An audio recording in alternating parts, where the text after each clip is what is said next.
नमस्कार, मैं हूं नीलू। तो आज 2 जुलाई है और कुछ खबरें ईरान और अमेरिका और उनकी बातचीत को लेकर, साथ ही कुछ और महत्वपूर्ण खबरें सामने आ रही है। उसकी तमाम अपडेट्स लेकर मैं आपके सामने मौजूद हूं।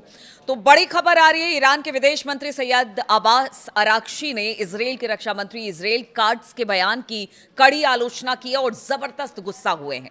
जी हां, अराक्ची ने चेतावनी देते हुए कहा कि ईरानी लोगों या फिर उनके नेतृत्व के खिलाफ किसी भी धमकी का तुरंत और जोरदार जवाब दिया जाएगा।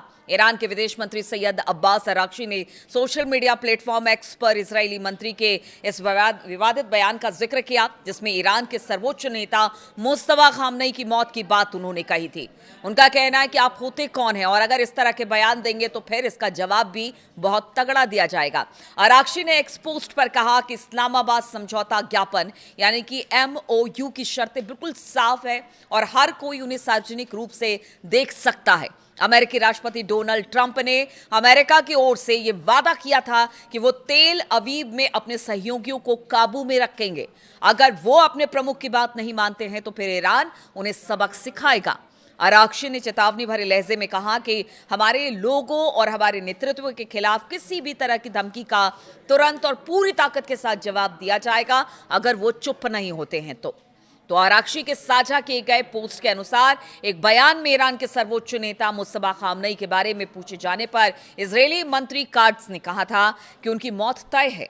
उन्होंने ईरानियों को अच्छा व्यापारी बताया जो बातचीत में रियायतें हासिल करने की कोशिश कर रहे हैं और कहा कि इजरायल ईरान को परमाणु हथियार नहीं बनाने देगा।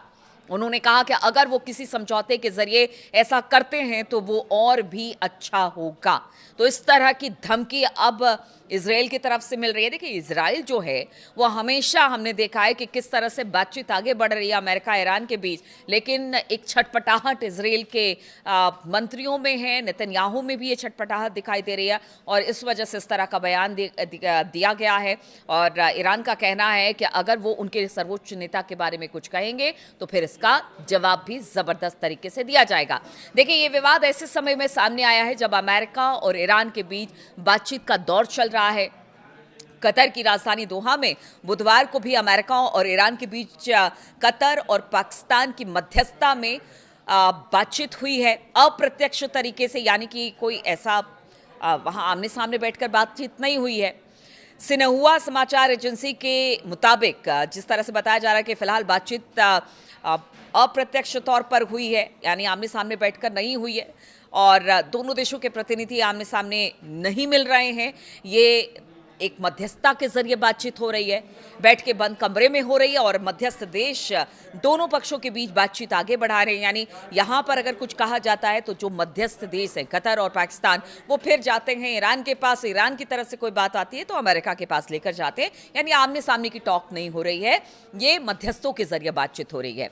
सूत्रों के मुताबिक बातचीत का मुख्य मुद्दा 17 जून को इस्लामाबाद में हुए समझौता ज्ञापन यानी कि MOU को लागू करना। इसमें ईरान की फ्रीज की संपत्ति और हॉर्मुज स्ट्रेट की समुद्री सुरक्षा जैसे तमाम जो मुद्दे हैं वो शामिल बताए जा रहे हैं। ईरान के बताया जा रहा है कि जो ईरान का कहना है कि अगर जो भी उनके साथ शर्तें रखी गई हैं उन शर्तों को जल्द से जल्द मान लिया जाए तो इसके बाद युद्ध एक तरह से खत्म माना जाए। लेकिन बताया जा रहा है कि अभी भी स्ट्रेट ऑफ हॉर्मुज और लेबनान को लेकर बातचीत नहीं बनी है, इस पर अभी भी संशय बरकरार है, यानी डेडलॉक इन दोनों मुद्दों पर खास तौर पर बना हुआ है। हालांकि बाद में कहा जा रहा है कि इन मुद्दों पर बातचीत होगी, लेकिन जहां तक फ्रीज हुई संपत्तियों की बात की जाए या पैसों की बात की जाए उसमें ईरान को बड़ी सफलता मिली है और खुद डोनाल्ड ट्रंप ने कहा है कि बातचीत अच्छी चल रही है, बढ़िया चल रही है। लेकिन जब भी आप मान के चलिए कि जब भी ट्रंप ये कहते हैं कि बातचीत अच्छी चल रही है, उसके बाद ही एक बड़ा हमला अमेरिका की तरफ से ईरान पर हो जाता है। खैर, वो तो अलग बात है, अब वो देखना होगा कि बातचीत अच्छी कैसी होती है, कैसे आगे बढ़ती है। अब दूसरी बड़ी खबर आपको बताते हैं। तो ईरान के दिवंगत सर्वोच्च नेता अयतुल्ला अली खामनेई साहब की अंतिम यात्रा अब शनिवार यानी कि 4 जुलाई से शुरू होने वाली है और 9 जुलाई तक ये चलेगी और उसके बाद 9 जुलाई को उनको दफन किया जाएगा। 6 दिनों में उनका जो जनाजा है वो कई शहरों से होकर गुजरेगा और इसके लिए जो शहर चुने गए हैं वो तेहरान के इस्लामिक गणराज्य के धार्मिक, राजनीतिक और वैचारिक आधारों को दर्शाते हैं। तेहरान के अलावा कोम, करबला, नजफ और मशहद शहरों की शियाओं के बीच बहुत मान्यता है इन शहरों की, जिनका खास तौर से खामनेई के अंतिम संस्कार के लिए चुना गया है। शनिवार को तेहरान के ग्रैंड मुसल्ला में आम लोगों के दर्शन के लिए रखे जाने से दिवंगत नेता को ईरान के सबसे महत्वपूर्ण स्थलों में से एक में जगह मिली है। मुसल्ला का महत्व जितना धार्मिक है उससे भी ज्यादा राजनीतिक महत्व है। यहाँ आम लोगों के दर्शन के लिए शव रखने से खामनेई की भूमिका धार्मिक नेता और धर्मगुरुओं के शासन पर आधारित राजनीतिक प्रणाली के प्रमुख दोनों के रूप में उजागर होती है, इसीलिए इस शहर को चुना गया है। तेहरान की सड़कों पर गुजरने वाला अंतिम संस्कार जुलूस देश के राजनीतिक केंद्र से अंतिम विदाई का प्रतीक है। राजधानी में राष्ट्रपति कार्यालय, संसद, न्यायपालिका, सैन्य मुख्यालय और राज्य के अधिकांश प्रमुख संस्थान यहाँ पर मौजूद हैं। इसलिए ये जो जुलूस है शोक की सार्वजनिक अभिव्यक्ति और बदलाव के तौर पर देश के नेतृत्व की, जिस तरह से देश का नेतृत्व हो रहा है, निरंतरता का एक संकेत भर माना जा रहा है। तेहरान के बाद कौम में अली खामनेई साहब का जनाजा लेकर जाया जाएगा, जहाँ पर कौम शिया शिक्षा केंद्र है।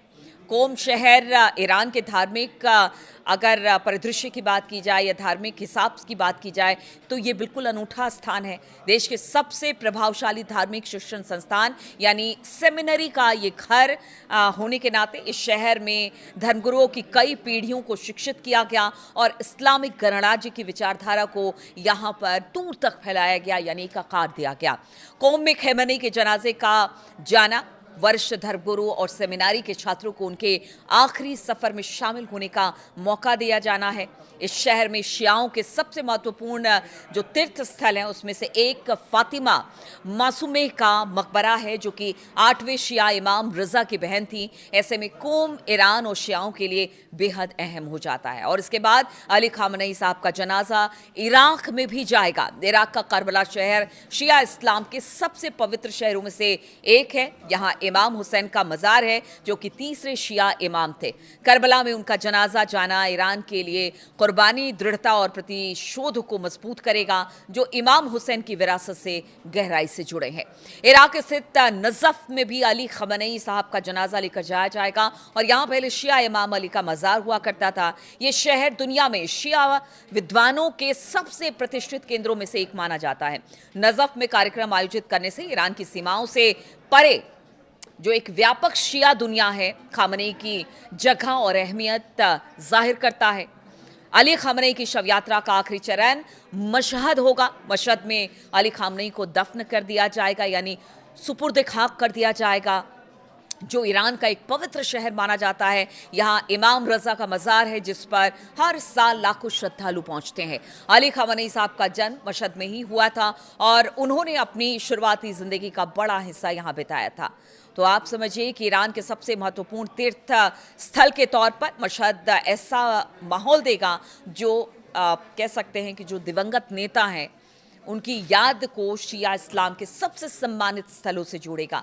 अली खामनेई साहब की अंतिम यात्रा वहां समाप्त होगी जहां धार्मिक निष्ठा, राष्ट्रीय पहचान और खामनेई की अपनी जीवन कहानी का संगम होता है। इसलिए यहीं पर खामनेई साहब को सुपुर्द खाक किया जाएगा और ये माहौल बड़ा गमगीन होगा। इसलिए दूर दराज मतलब कह सकते हैं कि अलग अलग मुल्कों से उनके अंतिम संस्कार के मौके पर, उनके सुपुर्द खाक के मौके पर लोग पहुंचने वाले हैं। इसलिए खास तौर पर बताया जा रहा है कि जो ईरान सरकार है वो इसको लेकर खास इंतजाम कर रही है। और अब जो बताया जा रहा है कि जो वार्ता एक तो हो चुकी है कल, दूसरी जो होगी वो अब इसी खामनेई साहब के जनाजे और उनके सुपुर्द खाक के बाद ही की जाएगी, यानी कि इस कार्यक्रम के बाद ही रखी जाएगी। इस तरह की भी खबर सामने आ रही है। तो देखिए, इजराइल ने एक बार फिर से अपना मतलब एक तरह से कह लीजिए कि जहर उगला है और ईरान ने उसका जवाब दिया है। इधर बातचीत रंग ला रही है, लेकिन ये कितनी रंग लाती है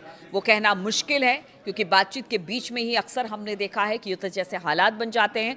अब इस पूरे मामले और अलग अलग जगहों पर जो ये तमाम चीज़ें हो रही हैं उसको लेकर मैं अपडेट्स के साथ आपके साथ फिर से दोबारा जुड़ूंगी। फिलहाल बहुत बहुत शुक्रिया आप सभी का मेरे साथ इस वीडियो में शामिल होने के लिए। अपनी राय ज़रूर दें और क्या सोचते हैं, क्या आपके दिमाग में चल रहा है, खासतौर पर मिडिल ईस्ट में जो इस वक्त के हालात हैं, चाहे वो बातचीत को लेकर हो, युद्ध को लेकर हो, इजराइल ईरान या फिर अमेरिका को लेकर हो, ज़रूर अपनी राय और कमेंट दें। बहुत बहुत शुक्रिया मेरे साथ जुड़ने के लिए।